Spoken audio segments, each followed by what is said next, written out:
What is your name? Joshua Perkins. And where are you employed?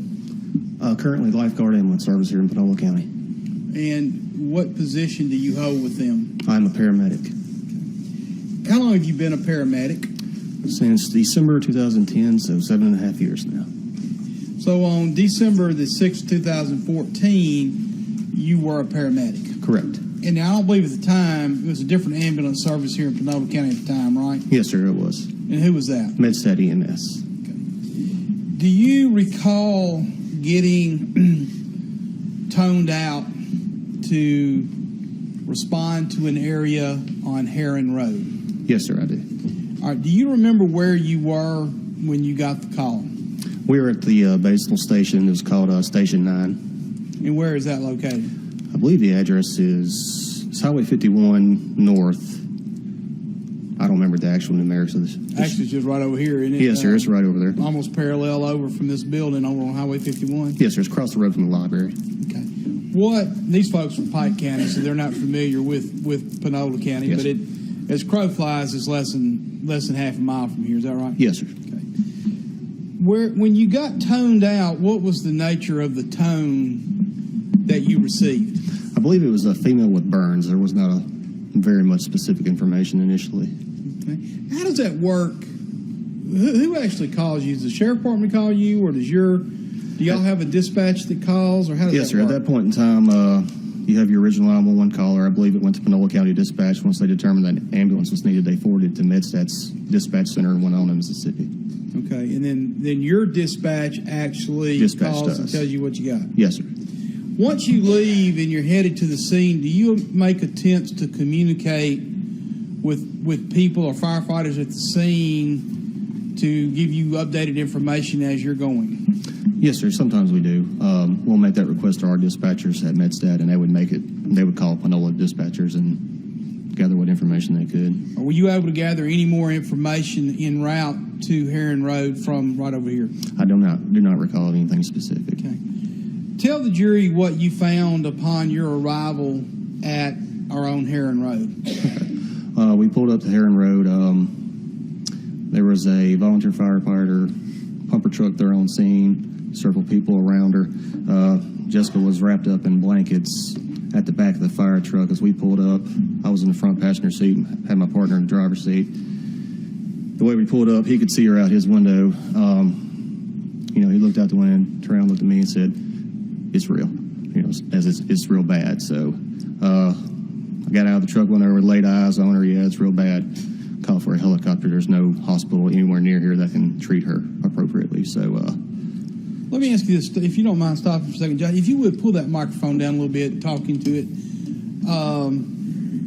When you say it's real bad, what did you see about Jessica? Let me ask you this. Did you know Jessica at the time? No, sir. Okay.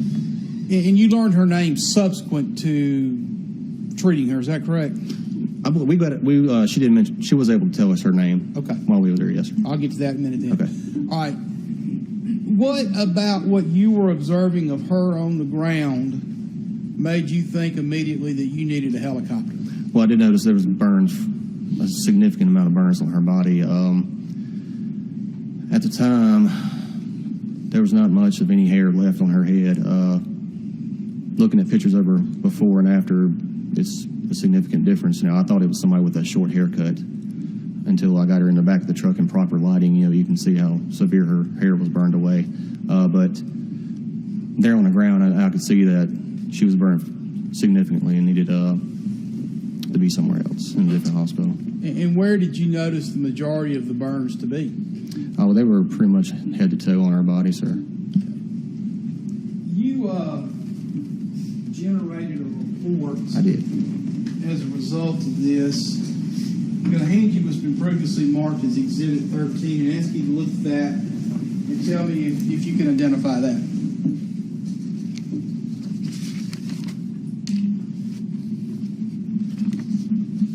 This is the report I wrote. Okay, Josh, if you would go to the page after your narrative.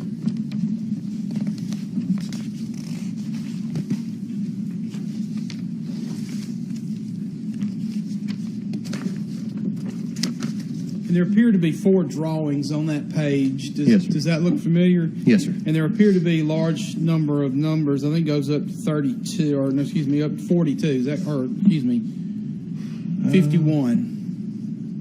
51 is the highest I'm seeing, yes, sir. And what does these drawings depict? Well, if you'll continue on to the next page, you can see each site has a list, and the list what the site number is that corresponds with the pictures there. It lists which injury site it is. For example, number 1 is the upper extremity. It lists injury details. On this one, I put a burn char on the left bicep. If it's the way these are listed, you can, if it's a burn charring, as if it's listed as that, you can put it as a 3rd-degree burn. Burn blister would be a 2nd-degree burn on here, and I believe there's redness, which would be 1st degree. Yes. So, Your Honor, can I just stand here and kind of publish this to the jury, what we're talking about, so they'll know? Yes, sir, you may. All right. So what I'm showing to the jury here is the diagrams or the locations of the burns that you noted as you were examining her and after you examined her and after you were writing the after incident report. Is that correct? Yes, sir.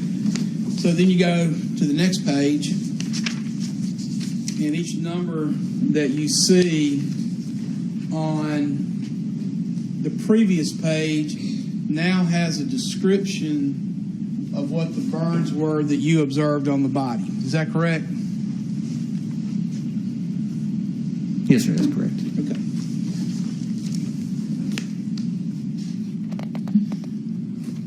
When you were with her on the ground,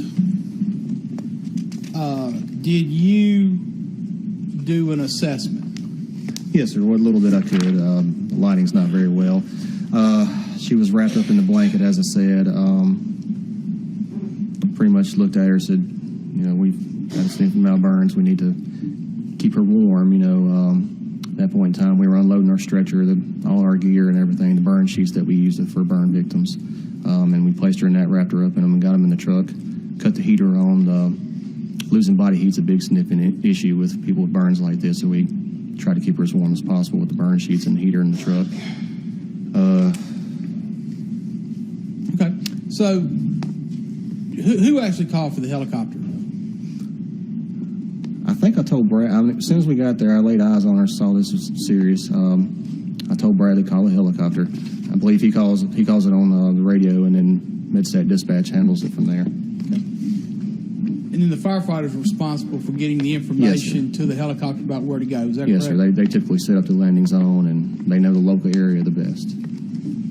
When you got Jessica into the back of your ambulance, I believe you just testified that y'all pulled the gurney out. And what did you actually put on her at the scene before you put her into the back of the ambulance? I believe you said something about sterile blankets. Yes, some burn sheets. Yes, sir. All right, what is that exactly? Help the jury understand what that It's is. just it's a sheet. It's just designed not to stick to burnt skin. It's also sterile. It means there's no germs and everything on it. It's nice and clean, and it also helps retain body heat as well. And you put those on her, and then I would assume you put her on the gurney after that, and then Yes, put her in sir. the back of the ambulance? Yes, sir. All right, when you got into the back of the ambulance, were you talking to her? Yes, sir. We were trying to ask her, simple assessment questions, establish her mental status, things of that nature. Right. She was able to tell us her name. Anything. How was describe her voice for me as you were attempting to talk with her? Her voice was garbled whenever she was trying to talk to us. One can imagine she's probably inhaled a fair amount of heated gases, during this whole burning process. There was soot in her airway as well whenever we looked in there. She could talk, but she had trouble enunciating certain syllables. It was real garbled whenever she spoke. And did she, in fact, tell you her name? Yeah, I remember clearly understanding Jessica. She had said Chambers, and I didn't understand it, but somebody else had asked her Chambers, and then she said yes. I remember that. Okay, and then what about, did you recall Daniel Cole being in there? Not specifically, no, sir. In your ambulance? I'm sure he was, but I don't specifically remember. Okay, do you remember anybody asking her who did this to you? Yes, several people asked her that. Okay, and do you remember any response that she might have had? She said Eric, or tried to say Eric or Derek or something to that effect with those souls. Okay. And what other life-saving treatments were you attempting to give her? We attempted to, outside of keeping them warm, you need to give them fluids as well. I could not find a vein on her body to start a regular IV on her, so we moved on to intraosseous access, which is the IV through a bone, basically. We're unable to do that as well. I was unable to drill. We have a drill, and it was unable to penetrate her tibia when we tried that. In her leg? In her leg, yes, sir. Okay. At some point in time, so when y'all were actually on the hill, I called up on the hill where the fire was, you were unable to get any fluids into her. You were only able to get the burn blanket on and get her ready to be transported. Is that correct? I think, let me check my times. Yeah, sure. check your notes if you need to. You're going to need to speak up a little louder. Yes, sir. I'm sorry. I apologize. The jury's having a little trouble hearing you, sir. All right. They're a long way away from you. Yes, sir. Yes, sir. We tried the IO right before we transported, 2 minutes before. And the IO is? The intraosseous, the bone IV. Eventually, you did transport her. Is that correct? Yes, sir. And where did you transport her? It was we ended up in the Shiloh Baptist Church parking lot. I believe it was 0.6 miles from where the scene was. A lot of feedback. Is it six? 0.6 miles. And what did you do upon your arrival at the landing zone? At the landing zone, people were still questioning there. Somebody with law enforcement was taking pictures. I think at that point we were simply just awaiting the helicopter to get there. We were watching her airway. Another issue with burn victims is their airway will begin to swell. They'll have breathing problems, and we were making sure that was not occurring. We were just monitoring her airway and waiting on the helicopter. Do your notes reflect what time the helicopter got there? I don't think they do specifically, no, sir. Okay. I believe Bradley testified it wasn't real long after y'all got there. The helicopter got there. Would you agree with that? I agree with that. It wasn't a significant amount of time, no, sir. What would be the protocols upon the helicopter arriving? Who actually takes control of the patient at the time the helicopter gets there? I believe officially as soon as the highest level of care there arrives, it's technically their patient from that point forward. When they arrive, they bring their cardiac monitor, all their equipment. We're taking ours off, putting theirs on. I told them we were having trouble getting the IV access, and they had their IO, which was functional, and they were able to put in 2 IOs. And outside of that, once we did that, we put her on their cot, loaded her on our stretcher, and put her in the aircraft, and they lifted.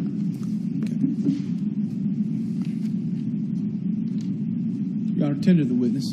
Cross.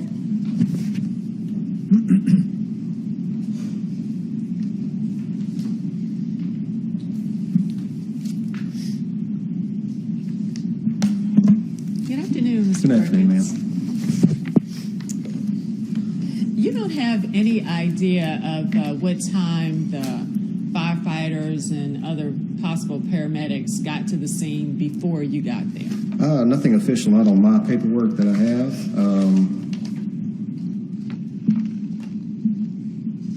I just have the times that I got there, ma'am.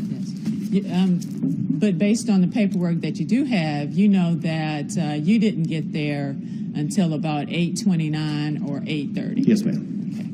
And if you will, you still have the report in your hand. Yes, ma'am, I do. Okay. Of which you authored this particular report. Yes, ma'am. Correct? Okay. If you would please go to, I believe it would be the 3rd page. See where it says time of assessment?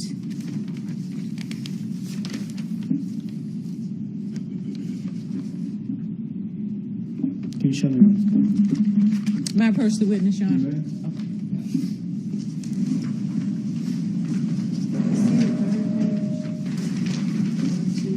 Yes, ma'am. Yeah. Okay, I see what you're talking about. You see time of assessment assessment? Yes, ma'am. Okay, so that would be 8:30. Yes, ma'am. Okay, so that means that would have been, that would have been the time that you assessed Jessica, correct? Yes, ma'am. Okay. If you would go down just a bit, you see where it says chest. Yes, ma'am. What does it say after that? It says clear breath sounds left, clear breath sounds right. Okay. And if you would flip to the next page after that, would be a summary of events, correct? Yes, ma'am. Pretty much a narrative of what you thought took place. Yes, ma'am. On the assessment portion, I'm going to try to get you to that point. You see where it says patient attempted to answer questions? Kind of 1, 2, 3. Yes, ma'am. Okay. If you would start reading right where it says patient attempted to answer questions.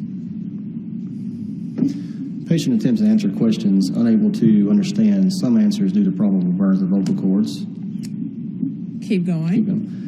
EMS was able to obtain patient's name and that she was set on fire by another person named, quote, Eric, unquote, multiple times. Unable to obtain any other information reliably due Slow to down just a little bit.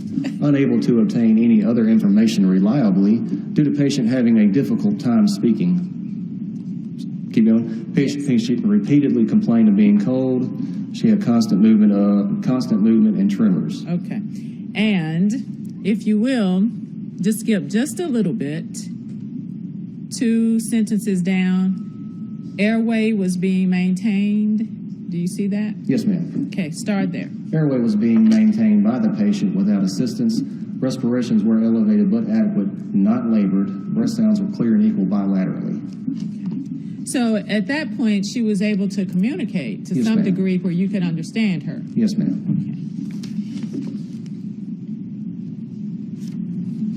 Okay. And so I believe your testimony was something said Eric or Derek is what you thought she said? Yes, ma'am. It was really just Eric, wasn't it? Yeah, it could have been. It was Eric, or like I said, it was garbled. She could have said Derek, and it sounded Eric. It was something to that effect. Well, I guess my question is, you didn't indicate that it was Derek in No, any ma'am. way in your report? No. Okay. And you did this, I would say, right about the time that the incident was on December 6th on that Saturday. Yes, You ma'am. would have done it close to the time at least. I think this one, I did it that night. Actually, go to the last page. Last page.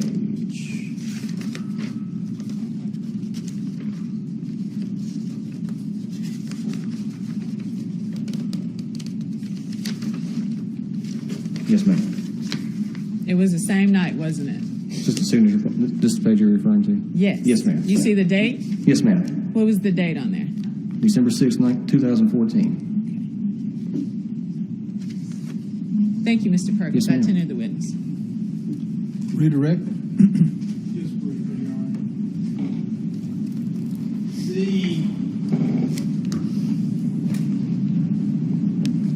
The sounds that you were hearing that you indicate were clear. Yes, sir. Okay, those were done by stethoscope, is that correct? Yes, sir. And those were internally in the lungs, is that correct? Yes, sir. That's what I'm listening for.